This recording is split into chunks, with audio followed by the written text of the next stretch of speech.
భారతీయ తెలుగు ప్రజలందరికీ మనస్ఫూర్తిగా నా నమస్కారం. ఈరోజు మనం ఐండ్ అండ్ ఫౌంటైన్ హెడ్ సిరీస్లో పార్ట్ 4 ఎపిసోడ్ 17 గురించి మనం ఈరోజు మాట్లాడుకుందాం. ఎపిసోడ్ 17లో గెయిల్ వైనాండ్ తన ఆఫీసులో పనిచేస్తూ ఉండగా సెక్రటరీకి కాల్ చేసి ఏదైతే ఒక ఎస్టేట్ కొని గెయిల్ వైనాండ్ ఇల్లు కడతాడో రోర్క్ ద్వారా, సో అక్కడున్న పని మనిషికి కాల్ చేసి డొమినిక్ ఉందో లేదో అడగమంటాడు. సో సెక్రటరీ కాల్ చేసి అడగగానే సో ఆ ఇంట్లో పనిచేసే పని మనిషి చెప్తుంది డొమినిక్ లేదు అని. సో డొమినిక్ ఎక్కడికి వెళ్తుంది మరి? డొమినిక్ మోనాడ్నాక్ వ్యాలీలో రోర్క్ పని మీద వెళ్తాడు. సో అక్కడ ఉంటుంది. సో ఎందుకు తన దగ్గరికి వెళ్తుంది అని అంటే, డొమినిక్ ఇంకా నిర్ణయం తీసుకుంది తాను వైనాండ్ను వదిలిపెట్టి రోర్క్తో ఉండాలి అని. సో ఎప్పుడైతే తాను ఈ నిర్ణయం తీసుకుందో 3 స్టేట్లను దాటి కారు డ్రైవ్ చేసుకుంటూ రోర్క్ దగ్గరికి వెళ్తుంది. సో రోర్క్ దగ్గరికి వెళ్ళినప్పుడు రోర్క్, ఎందుకు వచ్చావు ఇప్పుడు? ఇంకొంచెం టైం ఉంది, అతను చాలా కష్టాల్లో ఉన్నాడు, కొంచెం జాలి చూపించు అని అడుగుతాడు. లేదు నేను నిర్ణయం తీసుకున్నాను అంటే, కాదు ఒకసారి ఆలోచించు, అతను కొంచెం కోలుకునేది వరకు ఆగు అని అంటాడు. అప్పుడు డొమినిక్ అంటుంది, అతను కోలుకోడు, అయినా సరే ఇది ఇప్పుడు నా జీవితం, ఇంక నేను ఎవరి మాట వినను అని అంటుంది. సో దానికి రోర్క్ కూడా అంగీకరించి మౌనంగా ఉంటాడు. సో అప్పుడు డొమినిక్ ఒక పోలీస్ ఆఫీసర్కి, ఒక పత్రికా విలేకరికి కాల్ చేసి పిలుస్తుంది వాళ్ళు ఉండే ఆ ఇంటి దగ్గరికి. వాళ్ళు వస్తారు. ఏంటి మేడం ప్రాబ్లం ఏంటి చెప్పండి అంటే, నా చేతికి ఒక డైమండ్ రింగ్ ఉంటుంది, నిన్న రాత్రి అది పోయింది, రోర్కు మేమిద్దరం కలిసి ఉండగా. సో మేము పడుకునే వరకు ఉంది, అది నిద్ర లేచేటప్పటికి అది లేదు అని చెప్తుంది. సో వాళ్ళు రిపోర్ట్ తీసుకుంటారు, వెళ్ళిపోతారు. ఈ విషయం బ్యానర్ పత్రిక మొత్తం తెలుస్తుంది. సో ఏమని తెలుస్తుంది? అసలు ఈ రింగ్, ఈ ఉంగరం ఎందుకు పోయింది, ఎవరి ఉంగరం అని ప్రజల్లో ఒక టాక్ వస్తుంది. సో ఈ ఉంగరం డొమినిక్ ఫ్రాంకన్. డొమినిక్ ఫ్రాంకన్ ఎక్కడుంది? మోనాడ్నాక్ వ్యాలీలో ఉంది. మోనాడ్నాక్ వ్యాలీ ఎందుకుంది? అక్కడ ఎందుకుంది? అక్కడ రోర్క్ ఉన్నాడు అంటే రోర్కు ఈమె ఇద్దరు కలిసి ఉన్నారు అంటే రోర్క్తో తాను వెళ్ళిపోయింది, గెయిల్ వైనాండ్ని తాను విడిచిపెట్టింది అనే విషయం మొత్తం సమాజం అంతా స్ప్రెడ్ అవుతుంది. బ్యానర్ పత్రిక కూడా దాన్ని చాలా ఎస్టాబ్లిష్ చేస్తూ ఆ బ్యానర్ పత్రికలో దాని గురించి రాస్తారు. సో ఈ విషయాన్ని తెలుసుకొని గెయిల్ వైనాండ్ వస్తాడు మోనాడ్నాక్ వ్యాలీ. అడుగుతాడు, మీరిద్దరు ఇప్పుడైనా ఫస్ట్ టైం శారీరకంగా కలవటం అని అడుగుతాడు. అప్పుడు డొమినిక్ ఫ్రాంకన్ అంటుంది, కాదు అని అంటుంది. ఇంతకుముందు కూడా కలిసాము, నన్ను పొందిన మొట్టమొదటి వ్యక్తి హోవార్డ్ రోర్క్ అని చెప్తుంది. సో దానికి గెయిల్ వైనాండ్ చాలా తేలిగ్గా తీసుకొని సరే అని చెప్పి మౌనంగా వెళ్ళిపోతుంటే డొమినిక్ ఫ్రాంకన్ అంటుంది, ఈ విషయాన్ని ఇలా తీసుకోగలిగే స్థాయి ఉన్నవాడివి నువ్వు, ఇప్పుడు ఎందుకు ఇట్లా తయారయ్యావు? మరి నీ ఓటమిని నువ్వు ఎదిరించాలి కదా, ఇలా కృంగిపోకు అని చెప్తుంది. సో మౌనంగా వెళ్ళిపోతాడు అక్కడి నుంచి గెయిల్ వైనాండ్. వెళ్ళిపోయిన తర్వాత అల్వాస్ కారెట్ అప్పుడు మాట్లాడటం మొదలు పెడతాడు. చూసారా, నేను చెప్పాను, ముందు నుంచి మీకు చెప్తూనే ఉన్నాను, తను మిమ్మల్ని నాశనం చేయడానికే మీ జీవితంలోకి వచ్చింది, తను మీ పత్రికా సామ్రాజ్యాన్ని మొత్తాన్ని కూల్చేయడానికే మన జీవితంలోకి వచ్చింది. ఈ విషయం మొదటి నుంచి నేను నోరు మొత్తుకుంటున్నా కానీ మీరు వినలేదు. సో ఇకనైనా మించిపోయింది ఏం లేదు, ఇమీడియట్గా నేను లాయర్కి కాల్ చేస్తాను, లాయర్ వచ్చి మీ ఇద్దరికి విడాకులు తీసుకుంటారు అని చెప్పేసి అంటాడు. దాన్ని గెయిల్ వైనాండ్ కూడా అంగీకరిస్తాడు. సో ఎప్పుడైతే గెయిల్ వైనాండ్ అంగీకరిస్తాడో అప్పటి నుంచి అల్వాస్ కారెట్ బ్యానర్ పత్రికలో ఏం రాయటం మొదలు పెడతారంటే, చూసారా, గెయిల్ వైనాండ్ మొదటి నుంచి స్వతహాగా తాను శక్తి గలవాడు, తాను రోర్క్కి సపోర్టుగా తాను రాయాలి అని అనుకోలేదు, కానీ రోర్క్కి సపోర్టుగా రాయమని డొమినిక్ ఫ్రాంకన్ ఫోర్స్ చేసింది. డొమినిక్ ఫ్రాంకన్ వచ్చిన దగ్గర నుంచి తన అడుగుజాడల్లో తన యొక్క అభిప్రాయానికి, తన యొక్క నిర్ణయానికి అనుగుణంగా నడుచుకునేటట్టుగానే గెయిల్ వైనాండ్ని వాడుకుంది. సో ఈ ఒక్కసారికి గెయిల్ వైనాండ్ని క్షమించండి, ఇంతకుముందు బ్యానర్ పత్రిక అయితే ఎలా ఉందో అలాగే ఇక నుంచి కూడా బ్యానర్ పత్రిక ఉంటుంది అని చెప్పి, ఏదైతే డొమినిక్ ఫ్రాంకన్ మీద ఒక ద్వేషం, కోపం జనాల్లో ఉందో దాన్ని మొత్తాన్ని గెయిల్ వైనాండ్కి ఫేవర్గా, గెయిల్ వైనాండ్కి అనుకూలంగా మార్చుకోవడానికి అల్వాస్ కారెట్ నిరంతరం పనిచేశాడు బ్యానర్ పత్రికలో. అనుకున్నట్టుగానే చాలా ప్రజాస్పందన వచ్చింది. సో ఇక్కడితో ఎపిసోడ్ 17 అయిపోతుంది. సో ఈ మొత్తం ఎపిసోడ్ 17లో ఎందుకు తన చేతికున్న రింగ్ పోయింది అని పోలీసులను పిలిచి అది ప్రపంచం జనాలంతా తెలుసుకునేటట్టుగా డొమినిక్ చేసింది అని అంటే, డొమినిక్ ఈ విషయం మీద గెయిల్ వైనాండ్కి సహాయం చేయాలని నిర్ణయించుకుంది. మొట్టమొదటి విషయం టూహీను ఆఫీసులోంచి తీసేయండి అని చెప్పి అప్పుడు ఆ విషయంలో హెల్ప్ చేయాలని చూసింది. కానీ ఆ మాటను వినలేదు గెయిల్ వైనాండ్. ఇప్పుడు మళ్ళీ ఇంకా తన పని అయిపోయింది. ఎంతో కాలం తాను విడిగా ఉండాలని ప్రయత్నించింది. ఇంకా చివరికి తాను అర్థమైపోయింది, ఇంకా రోర్క్ దగ్గరికి వెళ్ళాల్సిన సమయం ఇది అని చెప్పేసి ఇంకా గెయిల్ వైనాండ్ని విడిచిపెట్టాల్సిన సమయం వచ్చింది అని తన మనసుకు అర్థమైపోయి గెయిల్ వైనాండ్ని విడిచిపెట్టి రోర్క్ దగ్గరికి వెళ్ళింది. ఇప్పుడు రోర్క్ దగ్గరికి వెళ్ళినప్పుడు మరి గెయిల్ వైనాండ్కి ఎటువంటి సహకారం చేయాలి, ఎలా సహాయం చేయాలి అని నిర్ణయించుకుంటే, నేను ఒక క్యారెక్టర్ లేని వ్యక్తిని, నేను ఒక నీతి మాలిన వ్యక్తిని అని చెప్పి తన మీద తాను ఒక ముద్ర వేసుకోవటం వల్ల దీన్ని మొత్తాన్ని బ్యానర్ పత్రికకి అనుకూలంగా వాళ్ళు రాసుకుంటారు. అప్పుడు ఏదైతే గెయిల్ వైనాండ్ ఒక్క రోర్కుకి సహాయం చెయ్యాలి అనే ఒక్క నిర్ణయంతో తాను ఇంత నేలకు దిగిపోయాడో దాన్ని మొత్తాన్ని వాళ్ళు మళ్ళీ తిరిగి పొందుతారు. అంటే దిస్ ఈజ్ వాట్ ఇన్వర్సలీ ప్రపోర్షనల్ అనమాట. ఒకరిని హైలైట్ చేయాలంటే ఇంకొకరిని తిట్టాలి, ఒకరిని తిట్టాలి అంటే ఇంకొకరిని హైలైట్ చేయాలి. సో ఈ ఇన్వర్స్లీ ప్రపోర్షనల్ అనే కాన్సెప్ట్లో డొమినిక్ ఫ్రాంకన్ చేసిన తప్పుని అల్వాస్ కారెట్ గెయిల్ వైనాండ్కి అనుకూలంగా రాయటం మొదలు పెడతాడు. సో గెయిల్ వైనాండ్ కూడా దాన్ని చాలా హుందాతనంగా అంగీకరించి వెళ్ళిపోతాడు. అంటే ఒక మగాడు చేయాల్సిన పని అదనమాట. ఎప్పుడు కూడా ఈ కత్తి పెట్టి నరకటాలు, ఈ చంపటాలు అయిపోయింది. దాని గురించి ఎవడేం చేయగలుగుతాడు? ఎవడైనా సరే మన జీవితంలో ఎప్పుడైనా సరే, ఎస్పెషల్లీ అమ్మాయిల విషయంలో మోసపోయినప్పుడు కానీ, అమ్మాయిల విషయంలో ఏదైనా మనం అనుకున్న స్థాయిలో మనం అనుకున్న అనుబంధం దానికి తగ్గట్టుగా జరగలేదు అని అనుకున్నప్పుడు మనం దాని నుంచి నేర్చుకోవాల్సిన విషయాన్ని నేర్చుకొని, నా ఫేస్ కనపడట్లేదు, ఇట్స్ ఓకే, నేను కావాలనే లో లైట్లో షూట్ చేస్తున్నాను, వదిలేయాలి ఆ విషయాన్ని. ఎందుకు వదిలేయాలి? గెయిల్ వైనాండ్ ఏమంటాడు అక్కడ? ఐన్ ర్యాండ్ చెప్తుంది, పరువు పోయింది, నేను మొత్తం కిందకి దిగిపోయాను అనే విషయాన్ని బహిరంగంగా ఒప్పుకోవటం కూడా పరువుగానే పిలువబడుతుంది అంటాడు. అంటే మీరు ఓడిపోయిందని, మీ ఓటమిని మీరు ఒప్పుకోవటం కూడా మీ యొక్క హుందాతనాన్ని అది తెలియపరుస్తుంది. అందుకే డొమినిక్ ఫ్రాంకన్ అంటుంది కదా, 2 డైలాగులు అడుగుతాడు. ఇంతకుముందు కలిశారా మీరు శారీరకంగా అని అడుగుతాడు. లేదు, ఇంతకుముందు ఇది ఫస్ట్ టైం కాదా అని అంటుంది. అంటే ఇంతకుముందు ఆల్రెడీ కలిశారనమాట అని అడుగుతాడు. అవును, నన్ను పొందిన మొట్టమొదటి వ్యక్తి అతనే అని అంటుంది. సో ఆ 2 డైలాగులు అన్న తర్వాత అర్థమైంది అని చెప్పేసి వెళ్ళిపోతాడు ఇంట్లోంచి బయటికి. ఆ వెళ్ళిపోయేటప్పుడు ఈ విషయాన్ని నువ్వు ఇలా తీసుకోగలిగినంత స్టామినా ఉన్నవాడివి వైనాండ్, నీ పత్రికలో జరిగిన నష్టాన్ని, నీ పత్రికలో జరిగిన ఓటమిని, వాటిని మాత్రం ఎందుకు తట్టుకోలేని పరిస్థితిలో ఉంటున్నావు, నిలబడు అని చెప్తుంది. సో ఆయన మౌనంగా వెళ్ళిపోతాడు. అసలు డొమినిక్ ఫ్రాంకన్ అసలు ఎంతమందితో తిరుగుతుంది?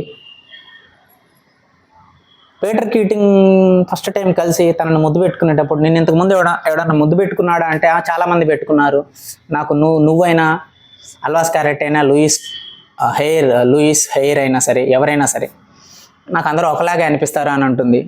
తర్వాత రోర్కుని కలిసింది, రోర్కుని తర్వాత మళ్ళీ రోర్కు నుంచి విడిపోయి పీటర్ కీటింగ్ని పెళ్లి చేసుకుంది, పీటర్ కీటింగ్ని పెళ్లి చేసుకున్న తర్వాత మళ్ళీ వైనాండ్ని పెళ్లి చేసుకుంది. సో ఆఖరికి వైనాండ్ని పెళ్లి చేసుకున్న తర్వాత ఇప్పుడు వైనాండ్ నుంచి మళ్ళీ రోర్కు దగ్గరకు వచ్చింది. అసలు దీని వెనకాల ఏదైనా ప్లాన్ ఉందా? ఇదంతా యాదృచ్ఛికంగా జరిగిందా? ఇది నేను ఫైనల్ ఎపిసోడ్లో మనం మాట్లాడుకుందాం. బట్ ఇక్కడ పాయింట్ ఏంటంటే, తాను ఎంతమందితో తిరుగుతున్నా సరే, తాను శారీరకంగా ఎంతమందితో కాలాన్ని గడిపినా తన మైండ్, తన మనస్సు మాత్రం ఒకవైపుగానే ఎప్పుడు కేంద్రీకృతమై ఉన్నాయి. సెంటర్ ఫోర్స్ మొత్తం ఒక వ్యక్తి మీదే ఉంది, రోర్క్ మీద. అందుకే తాను ఎప్పుడు మైండ్ ఆబ్సెంట్ బాడీ ప్రెజెంట్ అన్న పద్ధతిలో ఉంది పీటర్ కీటింగ్తో. గెయిల్ వైనాండ్తో మాత్రం మైండ్ అప్పుడప్పుడు కొంచెం ప్రెజెంట్ఫుల్గా ఉంది. ఎందుకంటే because of similarities between Roark and Gail Wynand. So ఇక్కడ ఏంటంటే,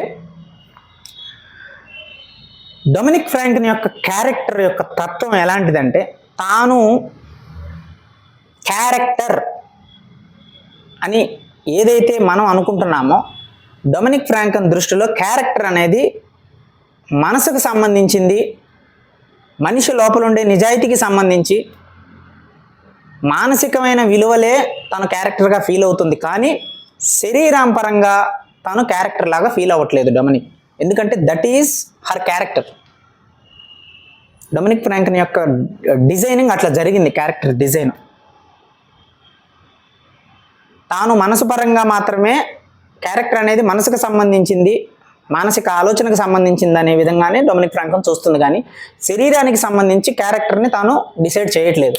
అందుకే తాను ఎప్పుడు శరీరానికి ఇంపార్టెన్స్ ఇవ్వలేదు.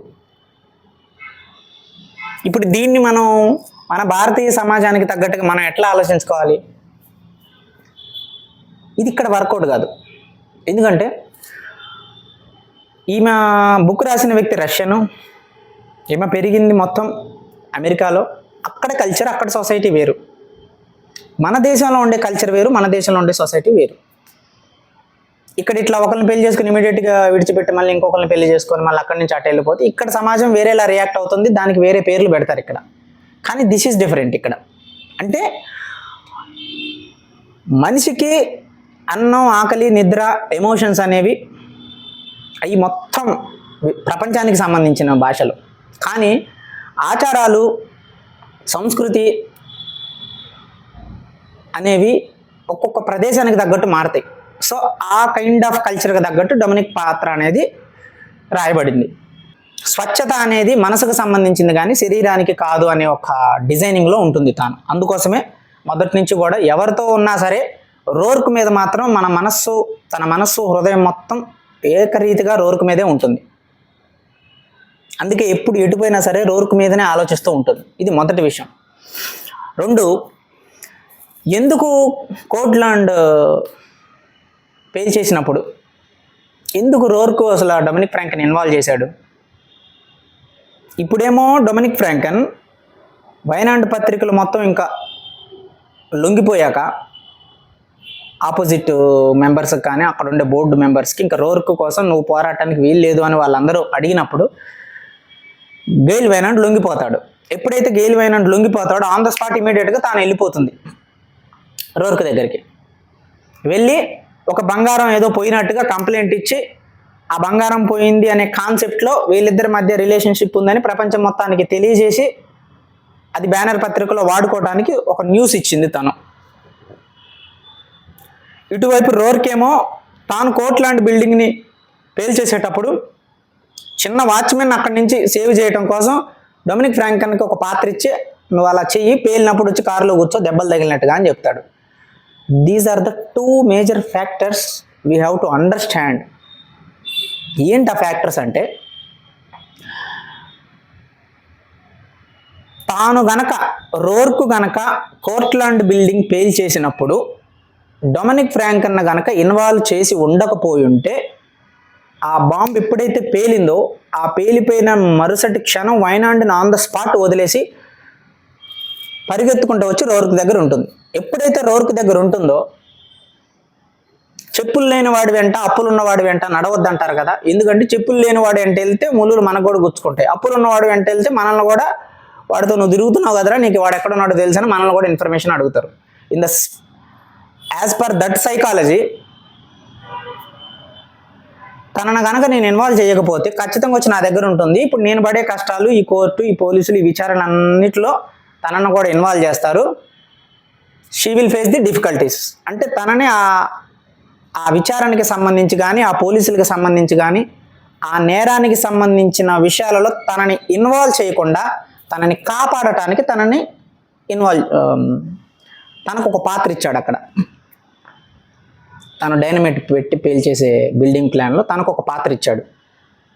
ఎందుకంటే ఆ పేల్చిన తర్వాత వచ్చే పరిణామాలకి తిని ఎఫెక్ట్ కాకుండా ఉండాలి అని చెప్పి తనని ఇన్వాల్వ్ చేశాడు.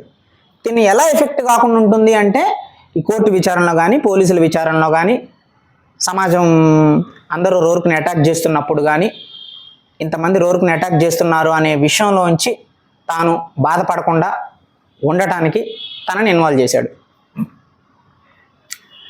ఇంకొక కారణం ఏంటి, ఆన్ ద స్పాట్ ఆ డైనమైట్ పేలినప్పుడు తను ఆ ప్రదేశంలో ఉంటే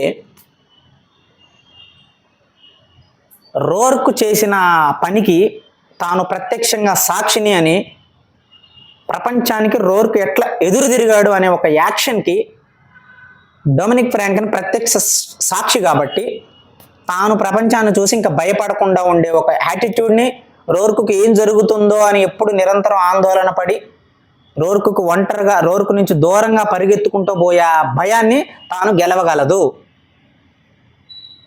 ఇది సైకలాజికల్ ఆస్పెక్ట్. సో ఈ 2 కారణాల ద్వారా రోర్కు డొమినిక్ ఫ్రాంక్లిన్ని ఇన్వాల్వ్ చేశాడు ఆ కోర్ట్లాండ్ బిల్డింగ్ని పేల్చేసే నేరంలో. ఈ ఇన్వాల్వ్ చేయడం వల్ల 2 విషయాలు బెనిఫిట్ తాను డొమినిక్ ఫ్రాంక్లిన్ నుంచి కావాలని అనుకున్నాడు, మనసులో అనుకున్నట్టుగానే డొమినిక్ ఫ్రాంక్లిన్ సక్సెస్ అయింది. అందులో మొట్టమొదటి విషయం, నువ్వు చేస్తున్న నేరంలో నీ స్నేహితుని కూడా ఇన్వాల్వ్ చేసినప్పుడు అందులో నీకు కూడా ఒక పాత్ర ఉంటుంది కాబట్టి నీ సైకలాజికల్ థాట్ ప్రాసెస్ అనేది చాలా డౌన్లో ఉంటుంది.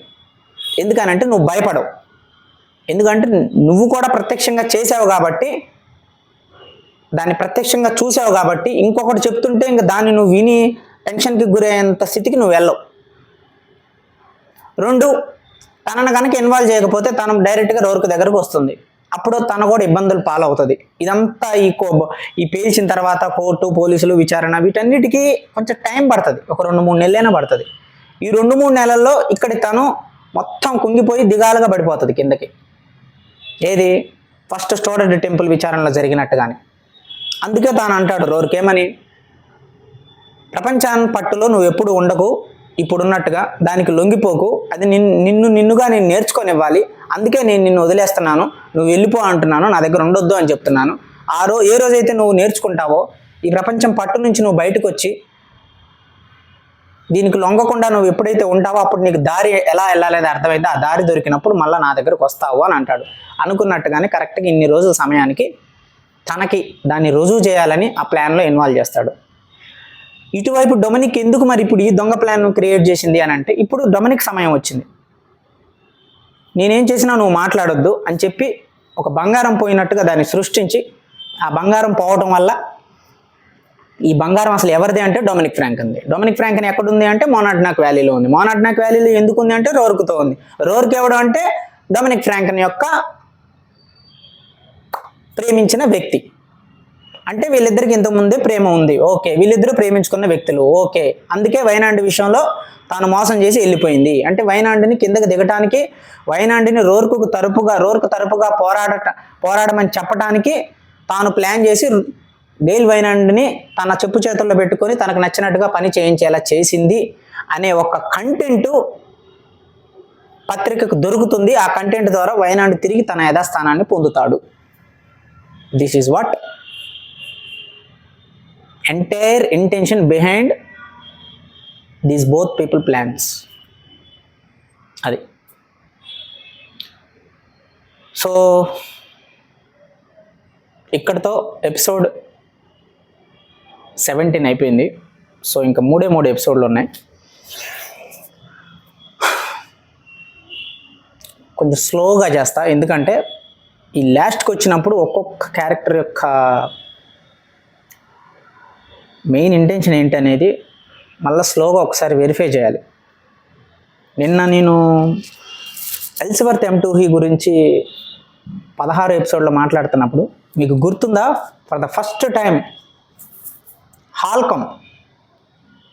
హాల్కమ్ అనే ఒక వ్యక్తి పార్టీ ఇచ్చినప్పుడు ఆ పార్టీకి రావాలి అని ఆస్టిన్ హెల్లర్, రోర్క్ స్నేహితుడు, పట్టుబట్టి రోర్క్ను తీసుకెళ్ళినప్పుడు ఫర్ ద ఫస్ట్ టైం క్వారీలో ఇద్దరూ కలిసిన తర్వాత డొమినిక్ ఫ్రాంక్లిన్ అండ్ రోర్క్ క్వారీలో కలిసి ఊరు పేరు ఏది తెలియకుండా ఎన్రైట్ హౌస్ కట్టడానికి పరిగెత్తుకుంటా రోర్క్ వెళ్ళిపోయిన తర్వాత కనెక్టికట్ అనే క్వారీ నుంచి, దాని తర్వాత రోర్క్ కోసం తాను ఎదురు చూస్తూ ఉండగా ఆ పార్టీలోనే రోర్క్ని కలుస్తుంది. కలిసినప్పుడు ఎల్స్వర్త్ M2 రోర్క్ని గమనిస్తాడు. తర్వాత రోర్క్ వెళ్ళిపోతాడు. వెళ్ళిపోయిన తర్వాత డొమినిక్ ఫ్రాంక్లిన్తో ఒక మాట అంటాడు, నేను నిన్ను గమనిస్తున్నాను డొమినిక్, ఓకే మంచిదే, ముఖాన్ని చూసి ఆ ముఖంలోనే ప్రతి అర్థాన్ని వెతుకుతున్న నీ యొక్క ఉద్దేశం నాకు కనపడింది అంటాడు. డొమినిక్ ఫ్రాంక్లిన్ దానికి మీరేం మాట్లాడుతున్నారో నాకు అర్థం కావట్లేదు అని అంటుంది. దానికి ఎల్స్వర్త్ M2 ఏమంటాడు, పర్లేదు మన ఇద్దరం మేధావి పరంగా కొంచెం సమానులమే, నాకున్న మేధావితనం నీకు కూడా ఉంది, పర్లేదు మన ఇద్దరం వేరే వేరే బిందువుల దగ్గర మొదలైన మనం ట్రయాంగిల్ లాంటి వాళ్ళం, కరెక్ట్గా వచ్చి ఒకే బిందువు దగ్గర మళ్ళీ కలుస్తాం అని అంటాడు. అంటే మన ఇద్దరం చెరొక వేరే వేరే బిందువుల దగ్గర మొదలైన మన మార్గం మనం ఒక బిందువు దగ్గరే కలుస్తాము, మనం త్రిభుజాకారం లాంటి వాళ్ళం అని అంటాడు. ఆ డైలాగ్ ఏంటి మీనింగ్ అని అప్పుడు అర్థం కాల. కరెక్ట్గా ఈ లాస్ట్ ఈ 3-4 ఎపిసోడ్లో క్లారిటీ వచ్చింది. ఎందుకు ఆ మాట అన్నాడు అని అంటే, రోర్కుని వృత్తిపరంగా ఎదగకుండా మొత్తం న్యూయార్క్ నగరంలో ప్రాజెక్టులన్నీ తన వైపు వెళ్ళకుండా, తనకి ప్రాజెక్టులు రాకుండా ఆపాలి ఎలా అయినా సరే. ఎందుకు అని అంటే, అందరికీ సమానమైన ప్రాతినిధ్యం, అందరికీ సమానమైన అవకాశం కల్పించాలి అనే ఒక సామ్యవాదం కలిగిన వ్యక్తి ఎల్స్వర్త్ M2. ఇప్పుడున్న గస్ వెబ్కు కానీ, గార్డన్ L. ప్రిస్కాట్కి కానీ, మిచెల్కి కానీ, అల్వాస్ కారెట్కి కానీ, అల్వాస్ కారెట్ వైనాడ్ మనిషి, వీళ్ళకి కానీ, పీటర్ కీటింగ్కి కానీ, వీళ్ళందరూ ఎల్స్వర్త్ M2 మనుషులు కాబట్టి ఒకరి తర్వాత ఒకరికి వీళ్ళందరికీ అవకాశాలు ఇవ్వాలి. ఎలా అయితే ఒక ఆఫీస్లో పనిచేస్తున్నప్పుడు ఆ ఆఫీస్లో ఎవరైతే ఒక మేనేజర్ ఉంటాడో ఆ మేనేజర్కి ఎవరైతే దగ్గర బాగా తెలిసిన వ్యక్తి ఉంటాడో ఆ వ్యక్తి ఏమంటాడు, for the first time manager మా ఆఫీస్లో ఖాళీలు ఉన్నాయి, ఆఫీసులు అంటే జాబ్ ఖాళీలు ఉన్నాయంటే ఈ తన పక్కన ఉన్న ఆ బెస్ట్ ఫ్రెండ్ స్నేహితుడు ఏమంటాడు, మా వాళ్ళు ఉన్నారు, కొంత మీరు చేర్చుకుంటారు మీ జాబ్లో అని అడుగుతాడు కదా. That is called reference. So Ellsworth M2 అందరికీ అవకాశాలు ఇవ్వాలి. అందరికీ అవకాశం ఇవ్వాలి అంటే ఒకటే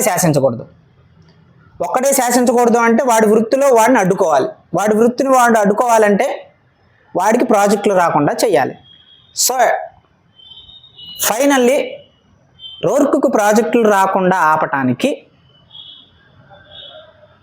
పీటర్ కీటింగ్ను ఉపయోగించుకున్నాడు. సో రోర్కుని ప్రొఫెషనల్గా ఎదగనివ్వకుండా తనకి ప్రాజెక్టులు రాకుండా అడ్డుకోవాలి. ఎందుకంటే సమన్యాయం చేయటం కోసం. ఇది ఎల్స్వర్త్ M2 యొక్క లక్ష్యం. ఇంకోవైపు రోర్కుకు ప్రాజెక్టులు రాకుండా ఆపాలి, అది డొమినిక్ లక్ష్యం. ఎందుకు?